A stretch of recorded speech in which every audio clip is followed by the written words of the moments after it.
नमस्कार, पिंकल मेहरा डोगरा जन। इस समय की जो बड़ी खबर है वो कश्मीर घाटी से एक दफ़ा फिर से निकल कर आ रही है। आपको बताते चलें कि कश्मीर घाटी में पिछले कुछ दिनों से लगातार जो टारगेटिंग किलिंग के मामले सामने आ रहे थे, उसको लेकर अब जो जानकारी मिल पा रही है कि राय भवन में एक बड़े लेवल की मीटिंग होने जा रही है। आपको बताते चले इस मीटिंग में टॉप जो सिक्योरिटी ऑफिशियल हैं उनके रहने की उम्मीद है। इसके अलावा जम्मू कश्मीर के DGP रहने की उम्मीद है और इसके अलावा जो इंटेलिजेंस एजेंसी से जुड़े हुए जो लोग रहते हैं टॉप लेवल के, उनके इस मीटिंग में शामिल होने की उम्मीद है। जो जानकारी मिल पा रही है हमारे पास कि कुछ ही समय के बाद वहां पर राय भवन में एक हाई लेवल की मीटिंग होने वाली है। आपको बताते चले लगातार कश्मीर घाटी में पिछले कुछ समय से एक दफ़ा फिर से टारगेटिंग किलिंग के मामले जो वो सामने आ रहे थे। हालांकि बात करें आज सुबह ही जो है कि जो जम्मू कश्मीर से बाहर के रहने वाले जो श्रमिक था, नागरिक था शुभम कुमार, उसको भी निशाना बनाया गया था आतंकवादियों द्वारा। उसके अलावा जो कुछ दिन पहले ही गगनगीर का मामला सामने आया था जिसमें आतंकवादियों द्वारा जो श्रमिकों पर और कुछ लोकल्स पर फायरिंग की गई थी जिसमें 7 लोगों की मृत्यु हुई थी। उसके अलावा इसी तरह की घटनाएं जो है कि कुछ समय पहले शोपियां में भी देखने को मिली थी। और उसके बाद ये कयास लगाए जा रहे थे कि ये फिर से जो आतंकवादी हैं वो इस तरह की वारदात करके लोगों में दहशत फैलाने की कोशिश करें। आपको बताते चलें कि हाल ही में जम्मू कश्मीर में विधानसभा चुनाव जो हैं वो संपन्न हुए हैं और शांतिपूर्वक चुनाव संपन्न होने के बाद, नई सरकार के गठन होने के बाद, मुख्यमंत्री के रूप में उमर अब्दुल्ला के शपथ लेने के बाद जो सरकार है वो अब अपना काम शुरू करी है। लेकिन ये आतंकवादियों की बौखलाहट ही कही जा सकती है कि इस शांतिपूर्ण माहौल में खलल डालने के लिए इस तरह की जो कायरतापूर्ण वारदातें की जा रही है।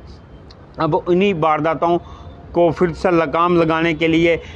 इस समय जो है कि जो जानकारी मिल पा रही है कि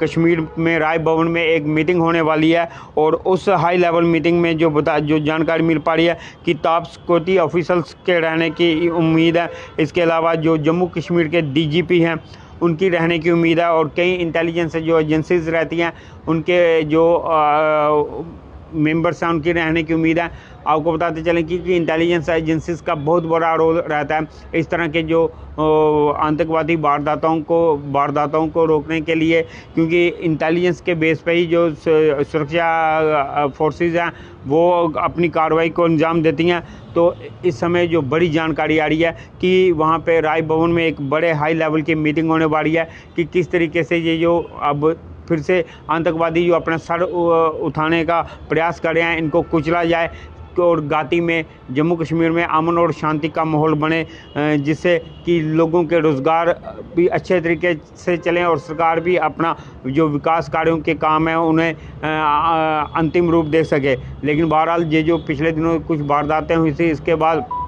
हालांकि जम्मू कश्मीर पुलिस ने कहा था कि किसी भी श्रमिक को जम्मू कश्मीर छोड़ने के लिए नहीं कहा गया, लेकिन फिर भी एक आम सोच रहती है, आम नागरिक के मन में सोच रहती है जिसमें थोड़ा डर कम हो रहता है। और इसी के चलते कुछ श्रमिकों को जम्मू के रेलवे स्टेशन पर भी देखा गया था। हालांकि उन्होंने डर के माहौल से या अपने स्वयं से उन्होंने ये जहाँ से जाने का निर्णय लिया था, लेकिन बावजूद इसके जो जम्मू कश्मीर पुलिस है उन्होंने साफ तौर पे कहा कि किसी भी श्रमिक को जम्मू कश्मीर से जाने के लिए नहीं कहा गया है। और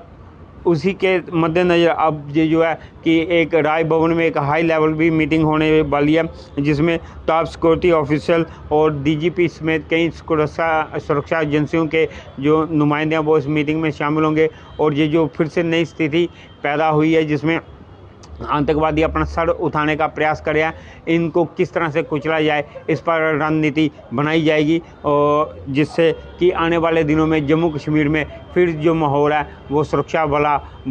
वाला बना रहे और आम नागरिक जो है वो अपने आराम से कामकाज करे और जिससे कि वो अपनी जीविका चला सके। यही थी वो बड़ी जानकारी जो हमने आपके साथ साझा करने का प्रयास किया गया कि कुछ ही समय में राय भवन में, कश्मीर में राय भवन में टॉप सिक्योरिटी ऑफिसर और सुरक्षा एजेंसियों की एक बड़ी मीटिंग होने वाली है। नमस्कार।